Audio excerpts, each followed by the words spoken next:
Puji Tuhan, selamat sore, shalom. Ya, puji Tuhan kita melewati tahun ini bersama dengan Tuhan. Tuhan sudah tolong kita tahun yang lalu. Kasih karunia Tuhan akan menuntun langkah hidup kita di tahun ini, amin. Ya, sepanjang tahun ini kita mungkin sadar akan ada tantangan, ada banyak masalah yang menimpa hidup kita.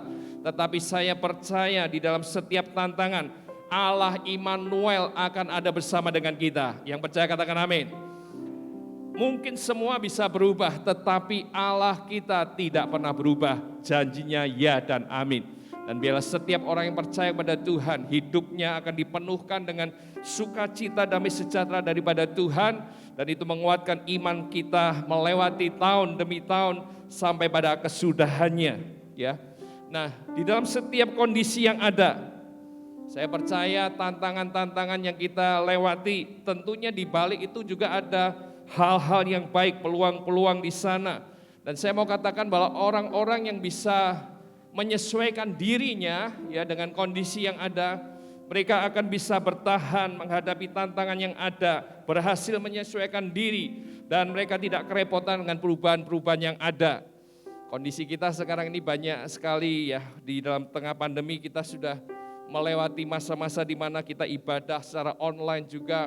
Ya, ada orang-orang yang di luar sana mungkin di dalam bisnisnya pandemi melanda dan kemudian ada banyak pengangguran, ada banyak hal-hal yang menimpa. Tetapi selain itu juga ada peluang-peluang, ibadah-ibadah makin banyak, kita bisa melihat dari media sosial, usaha-usaha sekarang makin meningkat, ada banyak peluang online.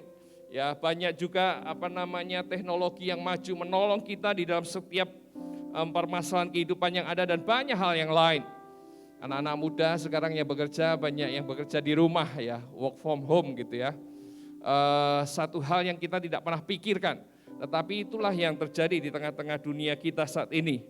Nah, sepanjang tahun ini kita akan bicara tentang bagaimana kita harus memiliki kesehatan rohani, tahun kesehatan rohani. Jadi sepanjang tahun ini kita akan bicara ini.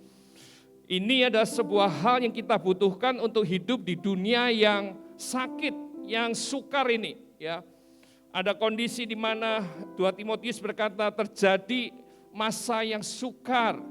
Sehingga apa yang terjadi? Orang-orang mengasihi, mencintai dirinya sendiri, menjadi hamba uang, yang dikatakan juga akal mereka bobrok dan iman mereka tidak tahan uji. Nah, kita perlu kesehatan rohani supaya kita berkenan di hati Tuhan, dan setiap kali kondisi yang ada membuat kita mungkin jauh daripada Tuhan, tetapi ketika kita punya kesehatan rohani, maka kita akan melewati tahun ini bersama dengan Tuhan, dengan iman yang kokoh di dalam Tuhan. Amin.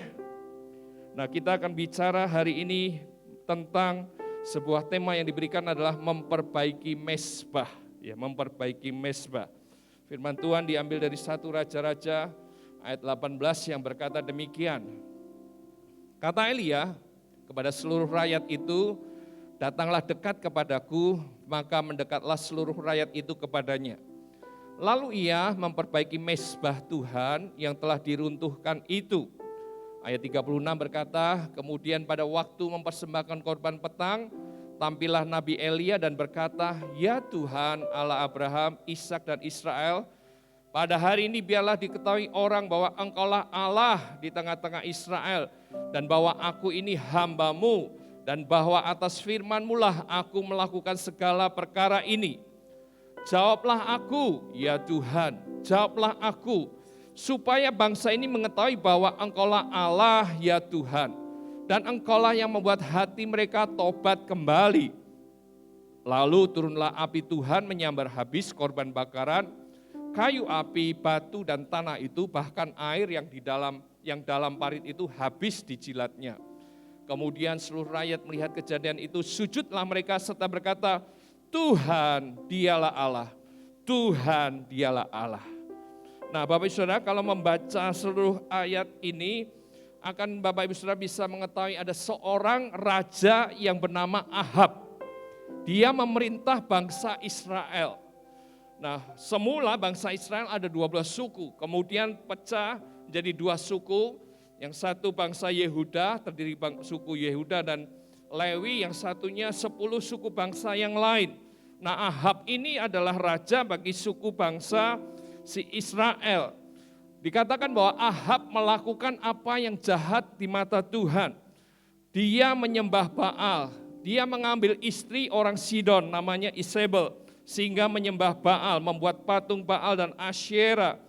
Dan ketika hal itu terjadi, maka Tuhan tidak suka dan datanglah firman Tuhan kepada Elia, sehingga Elia berkata akan ada kekeringan selama 3 tahun. Dan bencana kekeringan itu terjadi di tengah-tengah mereka. Lihatlah Bapak Ibu Saudara, ada sebuah pelajaran yang kita bisa lihat di sini bahwa seorang pemimpin, orang tua, ayah atau orang-orang yang melakukan kepemimpinan di satu tempat, ketika mereka jauh daripada Tuhan, kita bisa lihat bahwa Tuhan juga jauh daripada keluarga, dari bangsa, dari apa yang ada di dalam kehidupan mereka. Oleh karena itu orang tua, pemimpin, suami, pastikan engkau memiliki kedekatan rohani dengan Tuhan, cinta Tuhan. Kalau tidak, orang-orang di belakang Anda akan mengalami kerugian juga. Firman Tuhan ini terjadi karena Ahab meninggalkan Tuhan, sehingga terjadi bencana kekeringan yang membawa bangsa ini menjadi banyak kehilangan, banyak masalah yang ada. Nah, Elia kemudian 3 tahun kemudian disuruh Tuhan datang ke Ahab dan berkata bahwa Tuhan akan menurunkan hujan.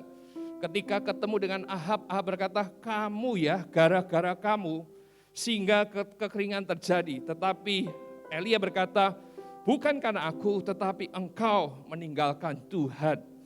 Dan Elia berkata, sekarang kumpulkan semua nabi-nabi Baal yang ada itu, 400 nabi Baal, 450 nabi Asyera, untuk datang ke Gunung Karmel, sehingga kita membuktikan siapa Allah yang benar, Baalkah atau Tuhan yang disebut Allah Abraham, Ishak dan Yakub itu.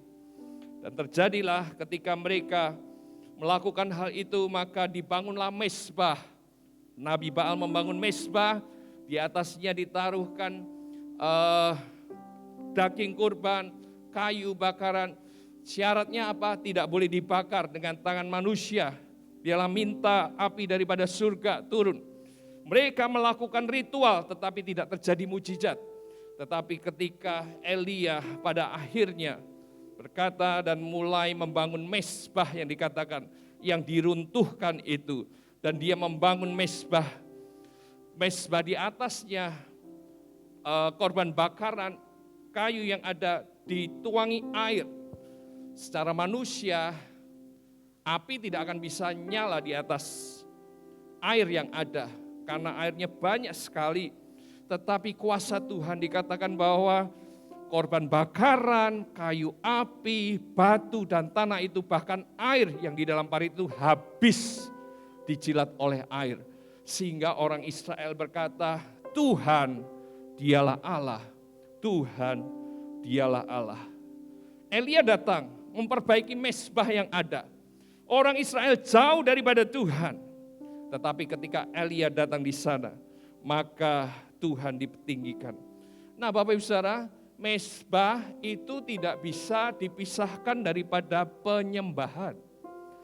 Menyembah, kita akan menyembah pribadi yang kita hormati. Siapa yang kita hormati, maka kita akan menyembah. Dengan cara apa? Memberikan korban, mempersembahkan sesuatu. Dengan cara apa? Kita datang berdoa, mengucap syukur. Kita memohon bantuan, memohon belas kasihan. Dengan cara apa? Memprioritaskan.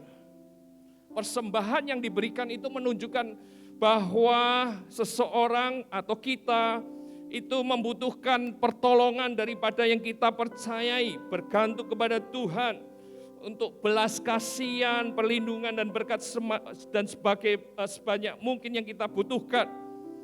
Nah, kepada siapa kita menyembah, maka kita akan mempercayainya. Ketika kita sudah mempercayainya, maka kemudian kita akan melakukan apa yang diperintahkannya. Ketika sudah melakukan apa yang diperintahkan, akhirnya kita menjadi seperti apa yang kita sembah. Bapak Ibu Saudara, anak-anak muda, kalau engkau punya idola, ya, penyanyi mungkin ya, kita akan lihat, akan ikuti, rambutnya panjang ya ikut rambut panjang, suka nyanyi sesuatu, kita akan ikuti nyanyi-nyanyiannya semua, pakaiannya, pergaulannya semua, karena itu dia adalah idola kita. Akhirnya menjadi seperti dia begitu. Nah demikian juga ketika kita menghormati, mengidolakan Tuhan kita, pada akhirnya kita akan menjadi serupa dengan gambaran Allah itu. Ya. Nah, saat ini menyimpang sedikit Bapak Ibu Saudara, lagi rame dengan spirit doll ya, boneka arwah gitu ya. Anda Bapak Ibu Saudara mungkin membaca atau lihat dari media yang ada. Nah, saya mau mengatakan aja di mimbar ini bahwa sebagai orang percaya ya, janganlah kita bermain dengan arwah yang ada. Ya, apapun itu kelihatannya lucu, tetapi firman Tuhan menentang hal ini. Jangan bergaul dengan arwah. Siapa tahu di dalam boneka itu, yang pasti iblis bisa menyamar jadi siapapun saja. Katanya bisa ngasih berkat dan katanya bisa melakukan apa-apa. Dan Allah tidak suka kita melakukan hal ini. Dan saya berpikir mengapa harus boneka yang dipelihara, mengapa tidak bayi aja yang mungkin ditinggalkan orang tuanya gitu ya. Nah, sebagai orang percaya jangan lakukan hal ini. Kembali kepada pokok firman Tuhan yang kita sedang bahas. Hari ini kita sedang berbicara mengenai memperbaiki mezbah. Ya. Artinya apa? Waktu lalu ada mezbah yang dibangun, penyembahan yang dibangun, ada hal-hal yang disampaikan dengan hati tulus di hadapan Tuhan, tetapi kemudian ditinggalkan, mulai diabaikan sehingga perlu diperbaiki. Nah, bagaimana cara memperbaikinya? Kita bisa merenungkan berapa hal. Tapi satu hal yang kita bisa ingat bahwa orang yang dekat dengan Allah, orang yang merindukan Allah, orang yang punya hubungan pribadi dekat dengan Allah akan sadar apakah mezbah penyembahannya itu perlu diperbaiki atau tidak. Kalau Bapak Ibu Saudara satu waktu bertengkar dengan anak, ya, ayah bertengkar dengan anak, kemudian berbeda pendapat dan kemudian akhirnya berhenti pertengkaran itu, satu masuk kamar, dan kemudian ketika kelihatannya baik-baik aja setiap hari, tetapi pasti ada perasaan enggan berbicara, ada perasaan kok jauh ya sekarang, ada perasaan tidak nyaman. Nah itu perlu diperbaiki. Demikian juga orang yang dekat dengan Allah, orang yang selalu merindukan Allah, tapi kemudian dia jauh daripada Allah, dia akan ada rasa sesuatu yang hilang, sesuatu yang perlu diperbaiki dengan Tuhan. Itu hanya orang yang dekat dengan Allah yang bisa merasakan hal itu. Orang Israel jauh daripada Tuhan, dia menyembah Baal yang ada, dan tidak sadar dia melakukan semua kesalahan-kesalahan yang ada menyakiti hati Allah. Dan yang tahu adalah Elia, dia datang dan membawa orang Israel untuk bertobat. Elia itu mendatangi tempat penyembahan Baal, Gunung Karmel, ya dituliskan istilahnya dicatat dari beberapa catatan di bawah, itu tempat penyembahan Baal. Jadi seolah-olah si Elia datang ke Gunung Karmel, mendatangi markas musuh untuk membuktikan bahwa Allah itu yang patut disembah, bukan Baal. Ya, dia datang ke sana. Kalau kita mempercayai uang lebih daripada Tuhan, maka kita tidak akan sadar, kita akan jauh daripada Tuhan. Dan hanya orang lain yang bisa melihat dan menolong kita untuk bisa kembali kepada Tuhan. Ada orang yang percaya kepada kedudukan, kemampuan yang sifatnya sementara. Mungkin kita butuh bantuan orang lain untuk menolong kita menyadari bahwa kita sudah jauh daripada Tuhan. Satu waktu ada orang yang cukup mampu dan dia berkata kepada saya, besok saya mau keluar negeri dan mau operasi. Dan dia berkata pada saya, ya, besok akan operasi di sini, dan saya mau berdoa. Terus dia berkata, oh enggak usah doa. Enggak usah doa Pak, enggak usah doa. Terima kasih Pak. Ya, sebagai hamba Tuhan ini satu hal yang aneh gitu ya. Biasanya orang yang datang cerita itu terus minta doa. Tapi kali ini saya lah Pak, enggak usah doa, enggak usah doa. Ya udah, enggak apa-apa ya. Dalam hati saya ada aneh juga gitu ya. Tetapi apakah orang ini mungkin lebih percaya kepada uangnya daripada pertolongan Tuhan? Ya saya enggak tahu. Tetapi lihatlah bahwa orang-orang yang lebih mempercayai kepada sesuatu hal lebih daripada Tuhan. Mungkin dia datang ibadah, mungkin ada di gereja. Tetapi sebenarnya kalau dia dekat sama Tuhan, dia akan sadar bahwa dia sedang jauh daripada Tuhan. Saya berdoa Bapak Ibu Saudara yang ada di sini, supaya kita punya kedekatan kembali kepada Tuhan. Lebih banyak orang yang suka panggung,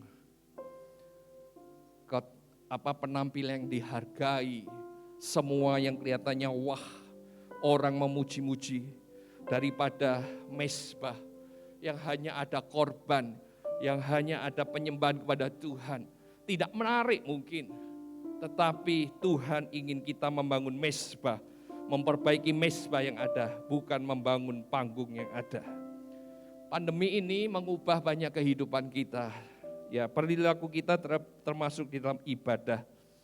Ya, ibadah-ibadah yang kita lewati, ya ada banyak perubahan-perubahan. Waktu yang lalu saya melihat ada dua orang murid sekolah minggu yang kasihan sekali karena sepanjang waktu dari Senin sampai Jumat belajar di sekolah, ketika hari Minggu mau beribadah sekolah minggu dikatakan jangan, habisin kuota. Aduh, kasihan juga hal itu terjadi.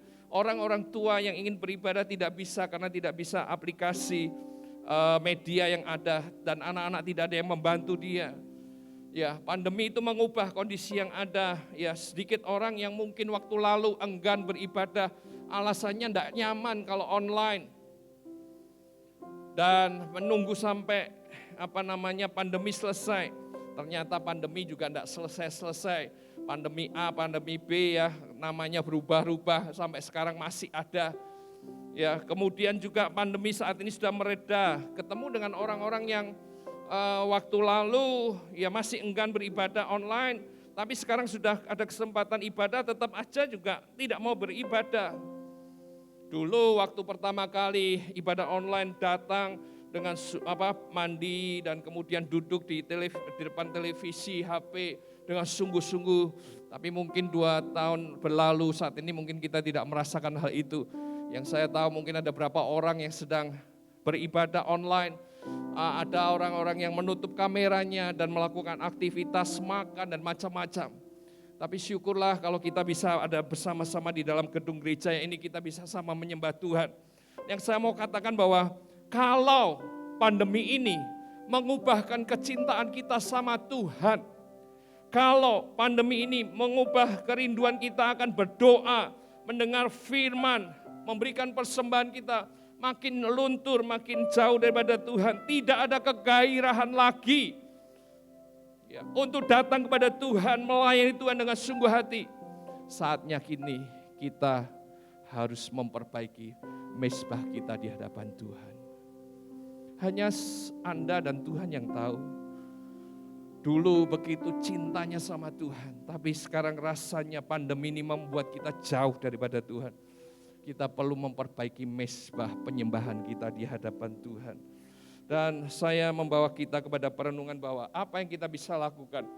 Kita bisa memperbaiki mezbah kita, bereskan dosa yang mungkin ada di dalam kehidupan kita. Ya. Kenapa? Dosa itu seringkali membuat kita enggan datang pada Tuhan. Sementara kita berdoa ingat dosa, akhirnya sudah berhenti aja doanya. Mau beribadah takut ada orang yang lihat kita karena kita berbuat dosa. Atau ada hal-hal yang lain yang membawa kita akhirnya jauh daripada Tuhan. Karena dosa, firman Tuhan Mazmur 1 ayat 5 berkata, sebab itu orang fasik tidak akan tahan dalam penghakiman. Begitu pula orang berdosa dalam perkumpulan orang benar. Orang berdosa tidak akan nyaman kumpul di dalam kumpulan orang benar. Jadi kalau kita ada dosa, selesaikan. Perbaiki mezbahmu. Orang-orang Israel berdosa, menyembah Baal. Dan kemudian ketika diperbaiki mezbah itu yang ada, mereka kembali pada Tuhan. Saya berdoa kalau ada kerinduan-kerinduan yang dulunya Tuhan taruh cinta sekali sama Tuhan, tapi sekarang engkau sedang jauh daripada Tuhan. Mungkin ada dosa di sana dan selesaikan, minta ampun sama Tuhan. Yang kedua, mungkin ada satu hal yang kita perlukan. Ketika kita tahu bahwa segala sesuatunya itu baik harus kita lakukan, tapi kita tidak mampu melakukan. Kita perlu minta pertolongan Roh Kudus untuk menolong kita melakukan hal ini. Setiap orang yang percaya, yang minta Tuhan Roh Kudus masuk dalam hidupnya, dia dipenuhkan dengan Roh Kudus, maka ada Roh Kudus dalam hidupmu. Datang sama dia, Tuhan Roh Kudus tolong aku. Aku ngerti firman, aku ingin dekat sama Tuhan, tapi aku tidak mampu. Kesempatan kita datang sama Roh Kudus. Roh Kudus tolong aku. Perbaiki penyembahanku dengan Tuhan. Dan biarlah Tuhan Roh Kudus menjamah hidupmu. Kerinduan-kerinduan kita, biarlah Tuhan tolong supaya kita mampu melakukannya. Aku akan meminta Bapa dan Ia akan memberikan kepadamu seorang penolong lain, supaya Ia menyertai kamu selama-lamanya. Dan yang ketiga, kita bisa memperbaiki dengan cara berkumpul dengan saudara seiman kita. Kesempatan kita berkumpul dengan saudara seiman menolong kita untuk membangkitkan semangat kita untuk rindu dekat sama Tuhan. Seperti bara api yang dia sendirian aja tidak akan panas, bahkan akan padam. Tapi ketika dia bergabung dengan bara api yang lain, maka dia akan menyala, berkobar. Demikian juga kita perlu berkumpul dengan saudara seiman kita. Tidak hanya cukup di gereja saja, tapi mungkin saya dorong Bapak Ibu Saudara ada di tempat-temmat komsel yang ada. Di komsel kita bisa dikuatkan, kita bisa didoakan, kita bisa dikuatkan motivasinya, kita bisa sama-sama saling menolong satu dengan yang lain. Kita perlu kumpul dengan saudara-saudara seiman. Tidak bisa hanya sendirian, karena apa? Seringkali kita padam roh kita. Dan pergaulan kita kalau dengan tidak saudara seiman, artinya dengan orang-orang yang di luar sana. Dan dikatakan firman Tuhan, jangan kamu sesat, pergaulan yang buruk merusakkan kebiasaan yang baik. Perbaiki mezbah kita. Hanya engkau dan Tuhan yang tahu bagaimana hubunganmu saat ini dengan Tuhan. Jangan hanya sekedar datang ke ibadah, tetapi lakukan sesuatu yang lebih lagi. Dan kalau kita sudah perbaiki mezbah ini, lengkapi dengan beberapa hal ini. Firman Tuhan mengajari kita tidak cukup hanya pada satu titik, tetapi mari kita meningkat. Dan Tuhan kasih dua hal yang saya mau bagikan kepada Bapak Ibu Saudara. Yang pertama, setelah memperbaiki mezbah Anda, berikan persembahan yang terbaik buat Tuhan kita. Berikan persembahan yang terbaik buat Tuhan kita. Kamu membawa roti cemar ke atas mezbahku, tetapi berkata dengan cara bagaimanakah kami mencemarkannya. Dengan cara menyangka mezbah Tuhan boleh dihinakan. Apabila kamu membawa seekor binatang buta untuk dipersembahkan, tidakkah itu jahat? Apabila kamu membawa binatang yang timpang dan sakit, tidakkah itu jahat? Cobalah menyampaikannya kepada bupati, apakah ia berkenan kepadamu, apalagi menyambut engkau dengan baik, firman Tuhan semesta alam. Tuhan menuliskan di Maleakhi ini kepada orang-orang yang memberikan persembahan. Rasanya sudah memberikan persembahan, rasanya sudah melakukan sesuatu, tapi Tuhan tidak berkenan dengan persembahan yang ada. Karena dikatakan bahwa mereka memberikan persembahan binatang buta, binatang yang timpang, binatang yang sakit, yang sesuai dengan aturan yang Tuhan sudah buat. Mereka harus memberikan persembahan yang terbaik dalam kehidupan dia. Dan Tuhan berkata, coba sampaikan kepada pimpinanmu, bupatimu, apakah mereka mau menerima persembahan itu. Tetapi orang-orang ini memberikan persembahan yang salah. Dan hari ini kita diajar untuk memberikan persembahan yang terbaik. Di dalam perjanjian baru kita tidak lagi mendirikan mezbah dari batu, tetapi Tuhan mencari para penyembah yang menyembah dalam roh dan kebenaran. Dan saya rasa tindakan kita akan menunjukkan apakah kita sedang membangun mezbah penyembahan yang berkenan di hati Tuhan atau tidak. Tindakan-tindakan kita menunjukkan apakah kita ini membangun mezbah yang baik, memberikan persembahan yang baik kepada Tuhan. Mulailah evaluasi, tahun lalu mungkin kita lakukan hal itu, tetapi tahun ini kita bisa perbaiki lagi. Bagaimana kita datang ke rumah Tuhan? Apakah kita datang dengan terlambat datang ke rumah Tuhan? Ya, itu menunjukkan bagaimana kita sedang memberikan persembahan yang ada. Kalau kita bisa melakukannya dengan lebih baik, datang dengan lebih awal, kita sedang memberikan persembahan yang baik kepada Tuhan. Di tengah-tengah pujian penyembahan, kita bisa memberikan pujian dengan sungguh hati, sementara yang lain memuji Tuhan. Pujilah Tuhan, angkat tanganmu, angkat rohmu, berikan yang terbaik pada Tuhan. Itu adalah persembahan yang baik pada Tuhan. Jangan engkau diam saja, jangan kita hanya melakukan sesuatu yang kita sendaki, tetapi biarlah roh kita tersambung dengan roh Tuhan. Sementara mendengar firman Tuhan dengan antusias, kita mengaminkan firman Tuhan. Kalau engkau setuju, katakan amin. Kalau engkau mendapatkan berkat dari firman Tuhan, katakan amin. Ya, kita sedang membangun mezbah yang baik. Engkau dan saya bisa menyediakan waktu luang dengan sengaja, dengan berdoa, dengan membaca firman secara khusus. Apakah Bapak Saudara punya waktu luang bersama dengan Tuhan di rumah? Apa hanya datang ke gereja seminggu sekali tetapi tidak punya waktu luang bersama dengan Tuhan?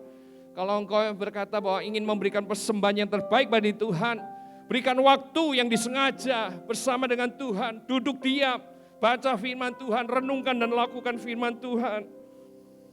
Layani dengan sukacita, berikan persembahan yang terbaik.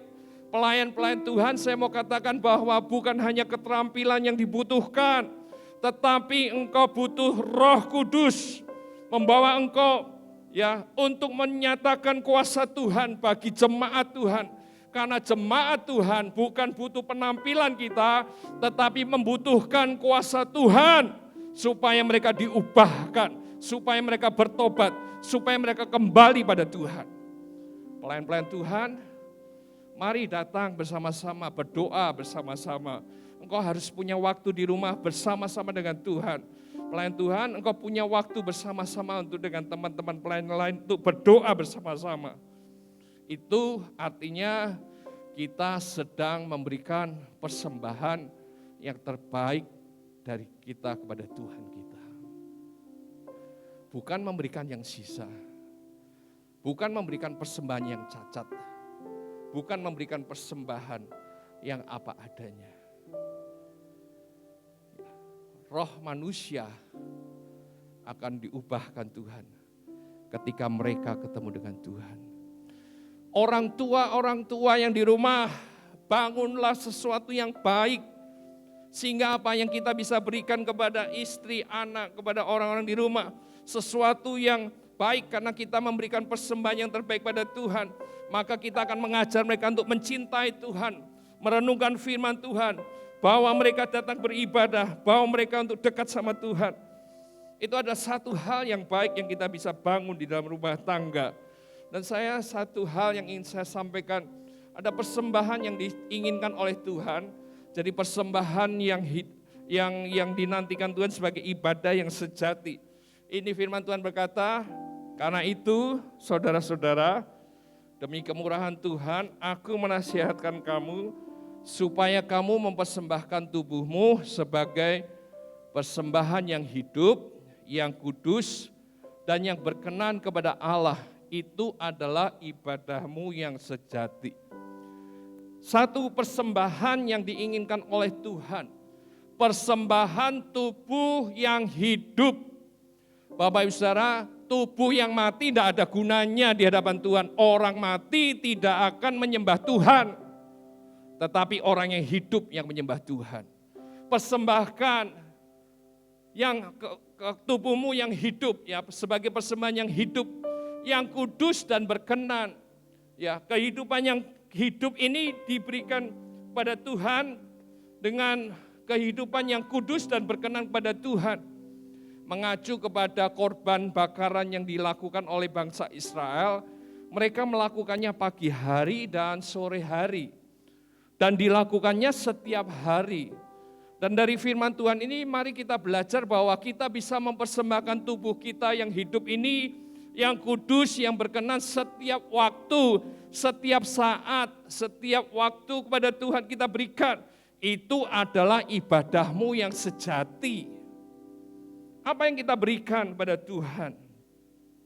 Tuhan menginginkan kehidupan kita yang hidup ini, yang kudus dan berkenan kepada Tuhan. Setiap kali, setiap hari, ada banyak masalah, ada banyak tantangan, ada banyak hal-hal yang membuat kita ini tidak jadi kudus. Pikiran yang diserang tidak kudus. Tindakan kita membuat kita tidak kudus. Perkataan kita seringkali tidak membuat kita kudus. Tetapi firman Tuhan mengingatkan, Tuhan menginginkan ya ibadah yang sejati itu adalah memberikan persembahan tubuhmu yang persembahan yang hidup, yang kudus, dan yang berkenan. Kiranya Tuhan memampukan kita untuk melakukan hal ini setiap hari. Hal yang lain, apa yang kita bisa berikan pada Tuhan kita di atas mezbah kita, selain persembahan yang baik, kita bisa memberikan, ya, memberikannya dengan hati yang murni, hati yang murni. Firman Tuhan di dalam Matius berkata, sebab itu jika engkau mempersembahkan persembahanmu di atas mezbah, dan engkau teringat akan sesuatu yang ada dalam hati saudaramu terhadap engkau, tinggalkanlah persembahanmu di depan mezbah itu dan pergilah berdamai dahulu dengan saudaramu, lalu kembali untuk mempersembahkan persembahanmu itu. Ya, Tuhan ngajarin kita tentang hati. Amsal berkata, jagalah hatimu dengan segala kewaspadaan. Dari sana timbul segala sesuatu yang suci, yang kudus, yang berkenan, bahkan hal-hal yang buruk pun muncul daripada hati itu, sehingga kita perlu menjaga hati kita. Menjaga hati yang murni itu akan terlihat dari pikiran kita, dari perasaan kita, dari kehendak kita, apa yang kita katakan, apa yang kita lakukan, itu akan terlihat muncul. Sekecil apapun yang ada dalam kondisi kehidupan kita, ya, kita harus bereskan. Sebelum lebih lanjut dikatakan, kalau engkau sedang memberikan persembahan, tapi engkau diingatkan sesuatu tentang saudaramu, tinggalkan persembahanmu itu. Ya, pergi berdamai dulu dengan orang itu dan selesaikan. Nah, hal-hal ini kita perlu lakukan di dalam penyembahan kita kepada Tuhan. Kalau Tuhan ingatkan sesuatu yang kita tahu bahwa itu salah, mari datang sama Tuhan minta ampun.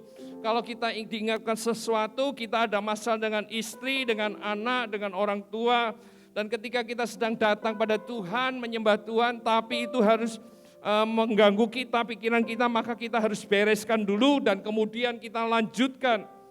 Kalau kita saat ini seringkali doa, tapi ingat masa lalu, ada orang yang menyakiti hati kita, ada orang yang membuat kita kecewa, ada orang-orang yang membuat kita sakit hati. Mari kita bereskan dan kemudian datang pada Tuhan, perbaiki mezbahmu dan menyembahlah Tuhan setelah engkau lakukan hal itu. Kalau kita bisa telepon, kalau kita bisa berkata-kata, sampaikan kata-kata pengampunan, kata-kata yang membuat engkau bisa pulih hubunganmu.